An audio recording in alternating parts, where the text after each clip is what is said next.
भारतीय सेना की वीरता, भारतीय सेना की बहादुरी,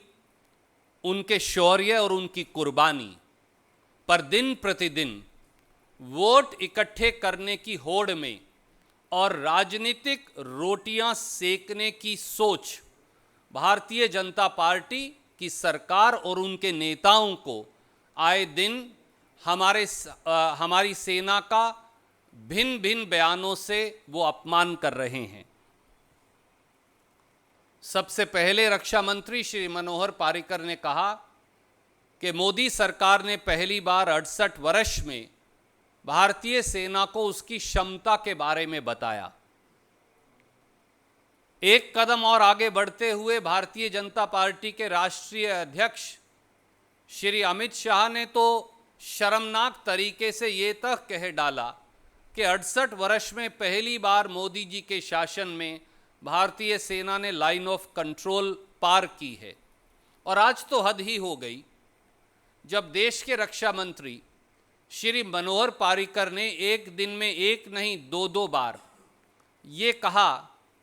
कि मोदी जी की सरकार आने से पहले कभी भी भारत की सेना में ना वीरता थी, ना साहस था, ना कुर्बानी का जज्बा था और उन्होंने कभी दुश्मन के दांत खट्टे करने के लिए सीमा पार कोई सर्जिकल स्ट्राइक्स नहीं की। देश का कोई रक्षा मंत्री सेना के साहस, शौर्य, बलिदानी और कुर्बानी का इतना घोर अपमान कैसे कर सकता है? देश का कोई रक्षा मंत्री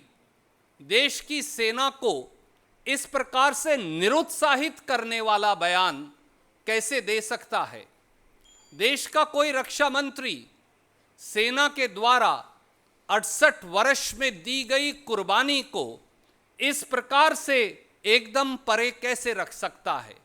यह अपने आप में आश्चर्यचकित करने वाला है और इससे अपने आप में किसी भी देशवासी को गंभीर वेदना होती है। वोट इकट्ठा करने की होड़ में और राजनीतिक रोटियां सेकने की होड़ में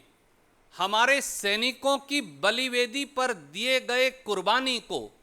भारत माता की रक्षा को दिए जाने वाली शहादत को भी देश के रक्षा मंत्री और भारतीय जनता पार्टी के नेता भुलाने में लगे हैं। राजनीतिक रोटियां सेकिए, श्रेय की होड़ में पारिकर साहब और अमित शाह जी और मोदी जी सबसे आगे निकल जाइए, हमें कोई एतराज नहीं। पर इस देश के 125 करोड़ लोगों को घोर वेदना होती है, घोर पीड़ा होती है,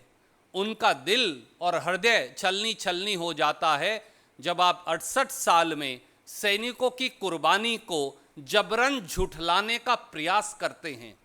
क्यों झूठ पर झूठ बोल रहे हैं रक्षा मंत्री मनोहर पारिकर और भारतीय जनता पार्टी का शीर्षतम नेतृत्व? क्या वोट इकट्ठा करना इतना जरूरी हो गया कि 68 साल की सेना की कुर्बानी उसके सामने गौन पड़ गई? क्या पारिकर जी देश को ये बताएंगे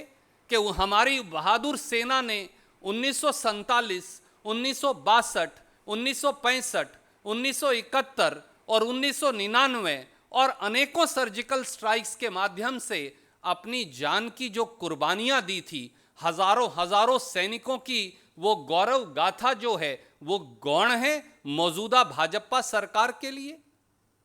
रक्षा मंत्री श्री मनोहर पारिकर को फौरी तौर से हमारे सैनिकों पर भी, उनकी कुर्बानी पर भी ऐसी तुच्छ राजनीति करने के लिए और सैनिकों के बलिदान को राजनीतिक आधार पर बांटने के लिए पूरे देश से माफी मांगनी चाहिए। समय आ गया है कि भारतीय जनता पार्टी की सरकार भी थोड़ी सी परिपक्वता तो दिखाए और कम से कम भगवान के लिए हम भारतीय सेना के साहस, उनकी जाबाजी,